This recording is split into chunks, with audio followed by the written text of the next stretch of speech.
जम्मू संभाग में सभी नदी नाले उफान पे हैं। पिछले कई दिनों से बरसात हो रही है, जिसके चलते निचले इलाकों में जितनी भी नदी नाले हैं वो इस वक्त उफान पे हैं। ऐसे में फ्रेश एडवाइजरी जो है वो प्रशासन की तरफ से इशू की गई है, जिसमें लोगों को ये हिदायत दी गई है कि जो निचले इलाके में लोग रहते हैं वो सेफ मकामात में चले जाएं। यदि उनके पास कोई सेफ मकामात या अन्य स्थान नहीं है तो यदि उनकी जो बिल्डिंग है वो 2 मंजिला या 3 मंजिला है वहाँ पे चले जाएं, क्योंकि जो जल स्तर है इस वक्त फ्लैश फ्लड जो हैं वो तभी एवं जो है वहाँ जितने भी नदी नाले हैं वो उफान पे हैं। तो ऐसे में इन एडवाइजरी को कई लोग जो हैं हल्के में लेते हुए दिखाई दिए हैं। कल भी फ्लाई मंडाल के इलाके में 2 लोगों को जो है रेस्क्यू किया गया, क्योंकि ये साफ बात है कि जो आपने मवेशी जो लेके जाते हैं वो कहीं ना कहीं फ्लैश फ्लड की चपेट में आ सकते हैं, क्योंकि जैसे ही जल स्तर बढ़ेगा अचानक तो लोगों को भागने का मौका कई दफ़ा नहीं मिलता है, जिसके चलते ही पहले ही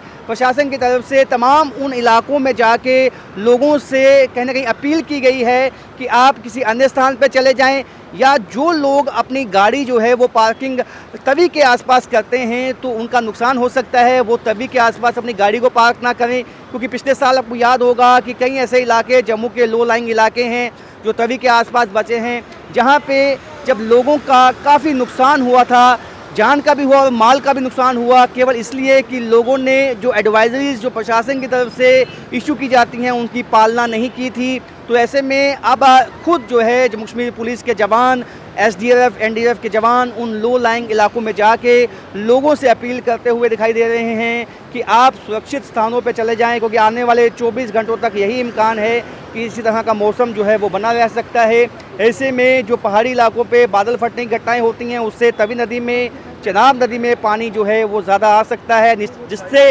निचले इलाकों के लोगों को मुश्किलें हो सकती हैं। ऐसे में प्रशासन हाई अलर्ट पे है। तो ऐसे में प्रशासन की अपील है, मौसम की एडवाइजरी को, ट्रैवल एडवाइजरी को जो है वो फॉलो कीजिए यदि आप अपने आप को सेफ रखना चाहते हैं। राजन वैद, न्यूज़ 18 जम्मू।